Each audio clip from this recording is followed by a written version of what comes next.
Hydro carbon திட்டத்திற்கு விவசாயிகளின் எதிர்ப்பு தொடர்கிறது.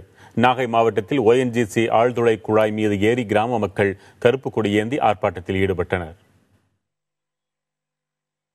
புதுக்கோட்டை மாவட்டம் நெடுவாசலில் ஹைட்ரோ கார்பன் எடுக்கும் திட்டத்திற்கு பல்வேறு அமைப்புகள் எதிர்ப்பு தெரிவித்து வரும் நிலையில் நாகை மாவட்டம் போலகம் அடுத்துள்ள குருவாடி கிராமத்திலும் ஹைட்ரோ கார்பன் திட்டத்தை செயல்படுத்த ONGC ஆழ்துளை கிணறு அமைத்துள்ளது.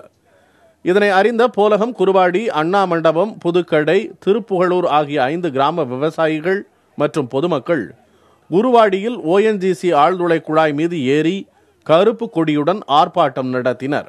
தமிழ்நாட்டில் எந்த மூலையில ஹைட்ரோ கார்பன்ங்கிறத ONGC நிறுவனம் எடுத்ததுன்னா அந்த Great Eastern Energy Corporation Limited அப்படிங்கிற இந்த பன்னாட்டு முதலாளிகள் எங்களுடைய வாழ்வாதாரத்தை, எங்களுடைய பொருளாதாரத்தை, எங்களுடைய விவசாயத்தை அழிக்கிறதுக்கு எந்த கோணத்தில் வந்தாலும் எங்களோட தமிழக மக்கள் ஒன்று திரண்டு போராடுங்கிறத இதன் மூலம் நாங்கள் தெரிவிச்சுக்கிறோம். எங்களுக்கு 5 கிலோமீட்டருக்கு தண்ணி குடிநீர் வசதி எங்களுக்கு இல்லாம இருந்துகிட்டு இருக்கு.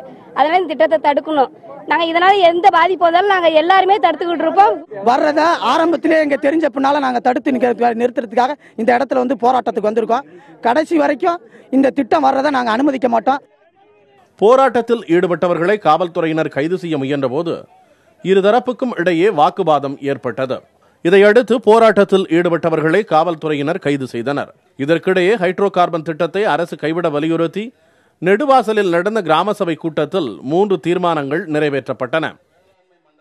எந்த விதமான தொழிற்சாலைகளுக்கும் அரசு ஒப்புதல் அளிக்கக்கூடாது என்ற ஒரு தீர்மானமும், விவசாய தண்ணீரை நிறைந்த நம்ம ஊராட்சிக்கு உட்பட்ட பகுதிகளை பாதுகாக்கப்பட்ட வேளாண்மை மண்டலமாக அறிவிக்க வேண்டும் என்று ஒன்றும், ஊராட்சி மற்றும் அவருடைய சுற்றுவட்டார பகுதியிலே ONGC நிறுவனத்தால் அமைக்கப்பட்ட ஆழ்துளை எண்ணெய் கிணறுகளை பாதுகாப்பான முறையில் அப்புறப்படுத்த வேண்டும் என்றும் தீர்மானங்கள் முன்மொழியப்பட்டுள்ளது.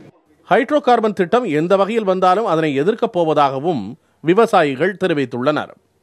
புதிய தலைமுறைக்காக நாகையிலிருந்து விஷ்ணுவர்தன் மற்றும் அறந்தாங்கியிலிருந்து குமரேசன்.